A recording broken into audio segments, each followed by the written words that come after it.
Assalamualaikum warahmatullahi wabarakatuh. Waalaikumsalam. Perkenalkan Ustaz, saya Iyub Alfiani Dan saya Mira Marisa. Kami dari Universitas Islam Bina Bangsa Cirebon. Izin ingin mewawancarai terkait judulnya Hukum Pernikahan Wanita yang Sedang Hamil Karena Zina. Pertanyaan yang pertama, Bagaimana pendapat ulama tentang menikahi wanita pezina? Menikahi wanita pezina ya. Baik. Terima kasih sudah sekali lagi sebelum. Ini memang luar biasa, ini pertanyaan yang sangat mendasar dan biasanya banyak terjadi di kalangan masyarakat kita ya. Mengenai pendapat ulama yang menikahi wanita yang berzina itu pendapatnya beragam. Ada yang membolehkan, ada juga yang tidak membolehkan.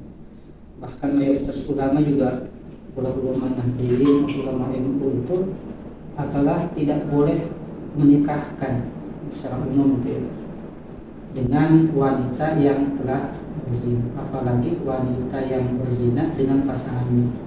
Itu biasanya mayoritas itu ada yang melarang, juga ada juga yang memperbolehkan. Kalau yang memperbolehkan itu ada syaratnya. Yang pertama, syaratnya dia harus selesai masa iddahnya dan dia dalam yang berzina itu sudah dalam keadaan taubat. Jadi ada juga yang memperbolehkan dengan syarat yang berzina itu yang pertama dia harus taubat terlebih dahulu. Setelah taubat, pernikahan itu nanti akan dilakukan setelah masa iddah itu selesai. Namun dalam dalam pendapat ulama ini kan beda-beda. Makanya nanti bisa dilihat mana ulama-ulama yang membolehkan ataupun yang melarangnya dengan dalil-dalil yang para ulama sudah menyampaikan dalam kitab-kitab ini. Paling begitu.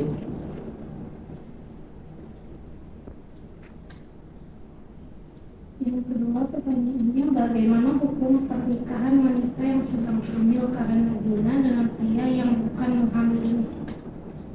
Baik, ini jadi pertanyaannya, wanita yang berzina menikah dengan orang yang bukan menghamilinya, jadi bukan pasangannya.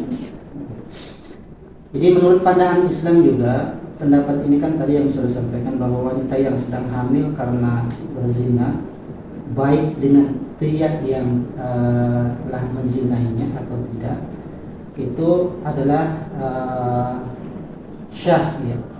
Kalau yang dijelaskan dalam hukum Islam pasal 53 ayat 2 menyatakan bahwa perkawinan itu dengan wanita yang hamil disebutkan pertama itu bisa diperbolehkan. Namun syaratnya juga ada syaratnya. Jadi wanita yang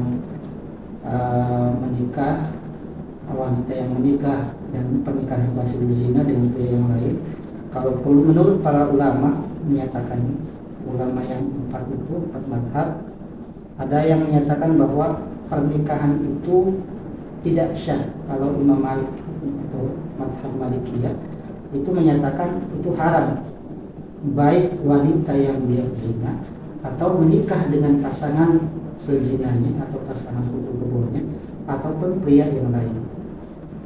Jadi ada larangan.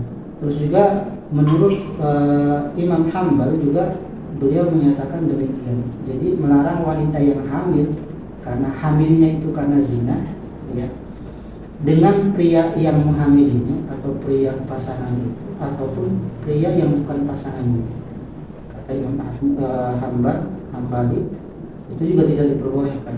Sedangkan pendapat yang ketiga, Imam Hanafi menyatakan pernikahan itu diperbolehkan.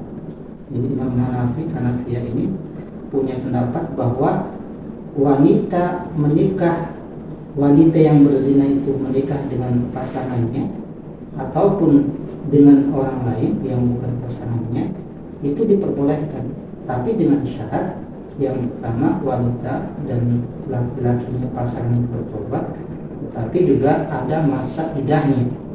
Jadi masa idah ini selesai baru nanti boleh dinikahi. Itu pendapat yang ketiga. Sedangkan Imam Syafi'i atau Asy-Syafi'iyah menyatakan tetap sah bahwa walaupun wanita itu hamil karena perzinahan, dia tetap sah dalam pernikahan itu dengan yang menghamilinya ataupun yang bukan pasangannya.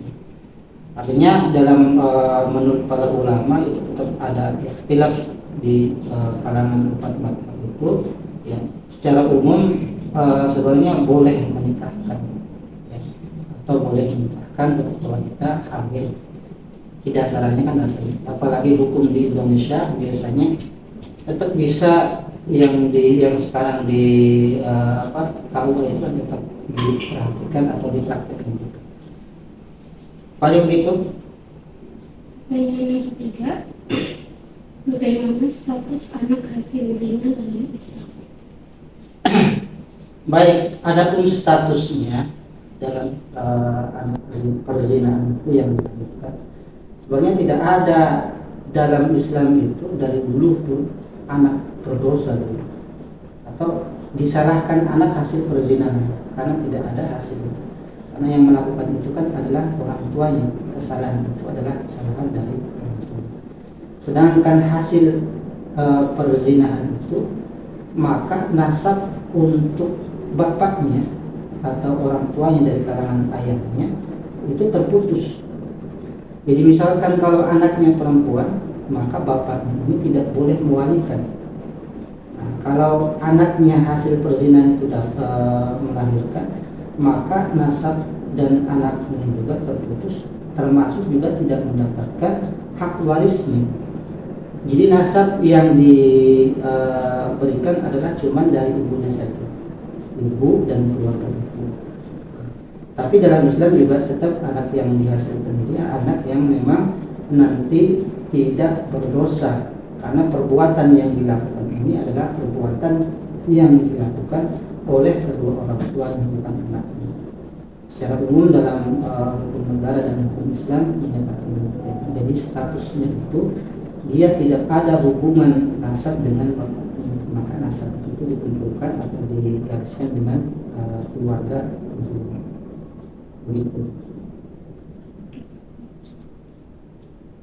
Terima kasih Ustaz atas waktu dan penjelasannya. Dengan kami mohon maaf. Wassalamualaikum warahmatullahi wabarakatuh. Waalaikumsalam.